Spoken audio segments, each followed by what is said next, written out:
Yangi O'zbekiston. Yangi ruh va falsafa. Yangi energetika. Siyosiy irodaning mahsuli.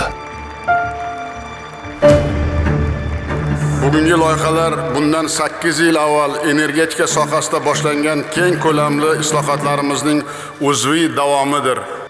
Yangidan qurilgan tizim. Tubdan yangilangan infratuzilma. Energetika siyosatining yangi impulsi. Biz bu loyihalar orqali nafaqat iqtisodiy o'sishga erishamiz, balki kelajak avlodlarimiz uchun yashil va barqaror O'zbekistonning mustaqil poydevorini yaratamiz.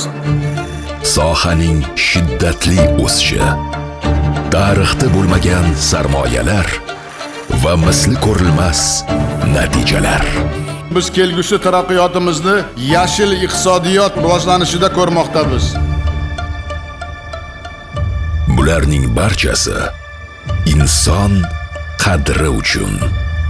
You love your people, you love your country, and your people and your country, they love you, Mr. President. We are ready.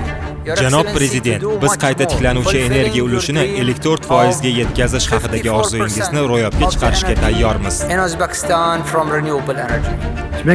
Biz sizning jamoangiz safida ishtirok etayotganimizdan, eng muhim, kelajakka qo'yilayotgan qadamlarga hissa qo'shayotganimizdan mamnunmiz.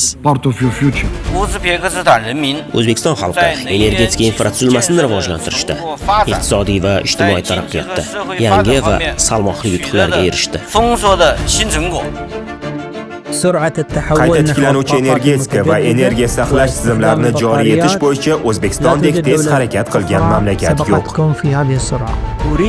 Haqiqiy islohotlarni amalga oshira oladiganlar bu jasur va qat'iy yetakchilik qobiliyatiga ega insonlardir. 2030-yilda bu yerda bo'lishni juda istardim. Bugün gerçekten tarihi bir olay.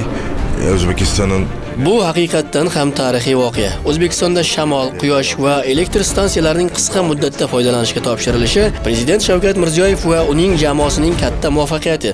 Qisqa vaqt ichida juda katta investitsion loyihalar, shunday katta investorlar bozorimizga mana kirib keldi. 30 oy oldin bu yerda ochiq dala edi. Bunday joyba Qoraqalpog'istonda bo'lmagan. Prezidentimizga qoyil qolsak arziydi. Men o'z orzularimda yashayapman va ishlayapman. O'zbekistonni juda yorqin, yangilanuvchi energiya kelajagi kutmoqda. Keyingi hamkorlik va rivojlanish katta imkoniyat yaratdi. Menimcha bu prezidentingiz tomonidan tashlangan mamlakat uchun ham moliyaviy jihatdan ham odamlarning farovonligi nuqtai nazaridan juda muhim qadamdir.